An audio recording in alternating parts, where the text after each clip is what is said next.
Salam alaikum les amis et les ennemis. On est au courant que Moustapha Do a fait match nul alors que Lionel Messi a fait le triplé. Tu ne peux plus. Laisse.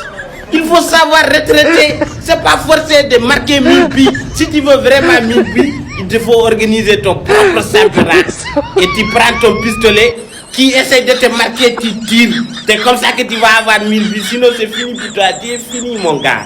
Congo, Cristiano Ronaldo a envoyé un message qui fait déjà le tour des réseaux. Ce n'est pas le résultat que nous voulions. Nous étions venus pour gagner, mais nous devons reconnaître que la RD Congo a livré un très grand match. Ils se sont battus jusqu'à la dernière minute et méritent le respect. Nous avons créé des occasions, mais nous n'avons pas été assez efficaces devant le but. Dans une compétition comme la Coupe du Monde, chaque détail compte. Merci à tous les supporters portugais pour leur soutien. Nous ne lâcherons rien. Papa, ngana expliquer Ronaldo na ebisi papa ko beta match wana te ba Congolais wana fo esprit ba wa ko lata yo ka soni pam. Alobi fort kingai na ko chaka na ko boma bana wana. Tasko ni balati. Ami ki soni ye moko. Asko na zo zela ya ko expliquer nga pourquoi Simon Kimbango ya kaka na photo moko. Bana Vista Congo. Courage na Yohane Wissa. Coup de chapeau na ye. Alakisi kaza mobali ndebo.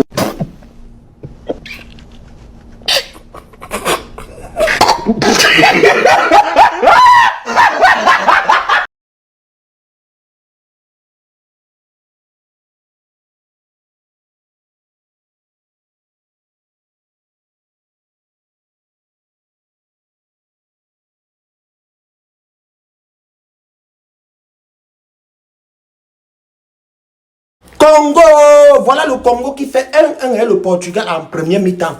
Le Portugal de Cristiano Ronaldo. Le Congo les maintient sur le stade. C'est-à-dire, même Cristiano Ronaldo est perdu au stade, il ne comprend rien. Congo joue ballon, hein. Il dit 1-1 en premier mi-temps. Congo quoi. Les gars touchent le ballon, toi-même tu regardes, tu es fier. Les gars jouent en direct. C'était le Real de Madrid qui jouait face à un club de 4e division. Pourtant, c'est le Portugal. Non, les Congolais, nous sommes fiers de vous. Quand j'ai vu le premier but à la 8e minute, j'ai dit, wow, le Congo s'amuse, il va prendre même 4-0. 1-1. Quand tu vois une équipe qui va aller loin, tu sais, les gars sont déterminés. Ils sont prêts à aller jusqu'au bout. Et ils risquent même de taper le Portugal. La première mi-temps là, ce que je viens de voir là, le Portugal ne doit pas s'en sortir. Oui. Nous sommes avec vous les gars. Courage.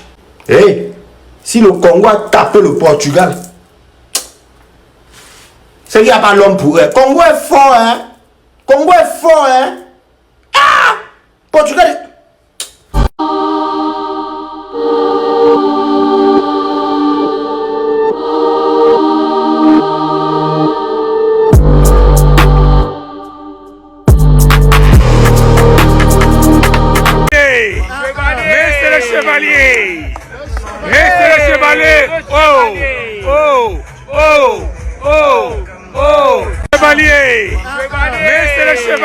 Après l'égalisation du RD Congo, c'est du grand n'importe quoi. Il s'en est pris même à l'arbitre. Attends, je t'explique tout. Le Portugal affrontait le Congo pour son premier match de la Coupe du Monde, et les deux équipes se sont livrées une rencontre très disputée du début jusqu'à la fin. Dès la 6e minute, João Neves ouvre le score et permet au Portugal de prendre rapidement l'avantage. Puis juste avant la pause, à la 45e minute, Yohane Wissa trouve l'ouverture et remet totalement les deux équipes à égalité. Score final, 1-1. Mais après l'égalisation, une scène surprend complètement les supporters. On voit Cristiano Ronaldo se diriger vers son gardien avec beaucoup d'intensité et lui parler de manière très ferme. Immédiatement, certains pensent qu'il est totalement furieux et qu'il lui reproche directement le but encaissé. Mais en réalité, cette réaction ressemble surtout à celle d'un capitaine qui voulait immédiatement remobiliser son équipe après avoir perdu l'avantage. Habitué aux grands matchs et très exigeant avec lui-même comme avec ses coéquipiers, il cherchait surtout à garder tout le monde concentré pour aller chercher la victoire. À la fin du match, plusieurs joueurs du Congo ont aussi échangé devant les Portugais dans une ambiance de célébration, et certains gestes ont été interprétés comme de la moquerie alors qu'ils ressemblaient surtout à de la célébration après un résultat important. Pourquoi Cristiano Ronaldo voulait s'en prendre à son gardien?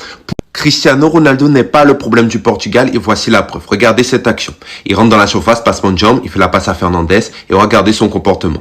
Agacé. Vous vous dites qu'il est agacé parce qu'il n'a pas reçu le ballon en retour, mais c'est faux, parce que voici ce qui s'est passé. Quand il rentre dans la surface, il fixe 4 défenseurs. Donc il attire l'attention de 4 défenseurs. Ce qui fait que c'est plus facile pour lui de se démarquer et lui également, puisque ça monopolise l'attention du défenseur central juste ici, vu qu'il y a de l'espace. En plus de ça, à l'entrée de la surface de réparation, il y a Vitinha. Vous connaissez la qualité de frappe de Vitinha qui peut se rendre disponible et enchaîner. Donc je vous laisse imaginer tous les mouvements que ça peut créer. Bruno Fernandes, il a la possibilité de voir tout ça. Et en plus de ça, il est dans la surface de réparation. Zone dangereuse. Il fait quoi? Il sort de la surface de réparation pour jouer en arrière dans sa partie de terrain. Regardez cette nouvelle preuve. Bruno Fernandes, meilleur milieu de terrain, reçoit la balle. Même l'arbitre anticipe un déplacement vers l'avant. Lui, il joue derrière. Ok, je suis d'accord pour dire que c'est pas le même CR7 d'il y a 15-10 ans. Mais regardez en Argentine comment ça se passe. Vous voyez que De Paul, il a le ballon. Il a des possibilités de passe qui s'offrent à lui. Lui, il fait quoi? Il fait une passe qui casse les lignes pour trouver Messi. Et la suite, on la connaît, ça fait but pour l'Argentine. Pourtant, le Portugal a un meilleur milieu de terrain que l'Argentine. Mais les gars, ils font que des passes latérales.